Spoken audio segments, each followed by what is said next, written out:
bentrovati amici, bentrovati a questa nuova puntata di Libri in Vetrina. Siamo stati con le nostre telecamere alla presentazione del libro di Salvatore Accardi, Le carte scoperte, personaggi illustri trapanesi, di cui avevamo parlato nella prima puntata della rubrica. Un libro molto interessante dove Salvatore Accardi ci presenta alcuni personaggi illustri trapanesi che hanno dato lustro a questa città a cavallo tra il 1500 e il 1600. Ciascuno di questi personaggi ha lasciato tracce di sé attraverso opere d'arte, ma ascoltiamo Salvatore Accardi e le sue parole, quello che ha da raccontarci e da dirci su questo suo nuovo volume. Salvatore, Le carte scoperte, il tuo nuovo libro, l'unico libro, personaggi illustri trapanesi, un sogno che si realizza. Effettivamente sì, perché dopo tanti anni di consultazione negli archivi di Stato, nell'archivio di Stato di Trapani, alla Biblioteca Fardelliana, avendo acquisito tanta documentazione, non ho avuto più il desiderio di lasciarla nel cassetto, ma di portarla a conoscenza del pubblico trapanese, in modo tale che possa avere alcune notizie approfondite su delle carte che erano impolverate e nascoste e adesso sono venute alla luce con le carte scoperte.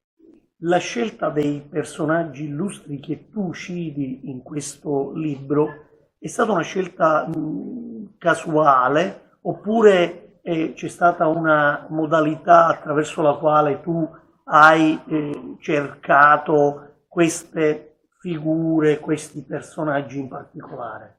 In effetti è stata una scelta oculata perché le ho messe in contrapposizione su quanto riportato su personaggi illustri dallo storico Giuseppe Maria Ferro. Quindi alcuni sono stati già trattati dallo storico dell'Ottocento, altri li ha inseriti perché sono molto più recenti. Tra questi Turillo di San Marato, lo spadaccino trapanese, famoso per aver aperto la sua scuola di scherma a Firenze.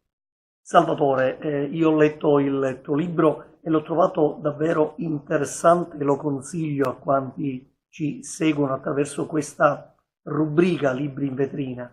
Ho letto di una particolare rivalità tra alcuni pittori dell'epoca, per esempio emblematica la rivalità tra Narciso Guidone e Vito Carrera. Ci sono altri fatti del genere che possono essere menzionati? Ma le rivalità fra gli artisti del periodo erano già assodate perché l'uno criticava l'operato dell'altro e viceversa.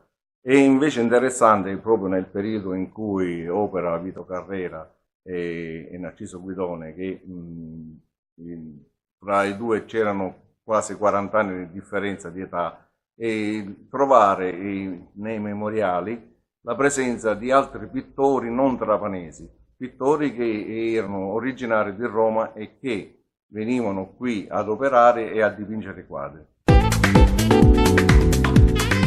Cari amici, per gli amanti della lingua siciliana, quest'oggi vi segnalo un libro, so che ce ne sono tanti in giro di persone che si occupano della diffusione, della valorizzazione della lingua siciliana. Quindi a queste persone oggi io consiglio questo libro, La nostra grammatica siciliana, di Vito Lumia. Vito Lumia vive a Trapani, ma è originario di Mazzara del Vallo, è un poeta ma anche uno studioso della lingua siciliana. Ha al suo attivo tantissime pubblicazioni di poesia, ma anche saggi e anche romanzi, uno dei quali dal titolo Cancaru, scritto interamente in lingua siciliana. Insomma, un autore da conoscere a 360 gradi.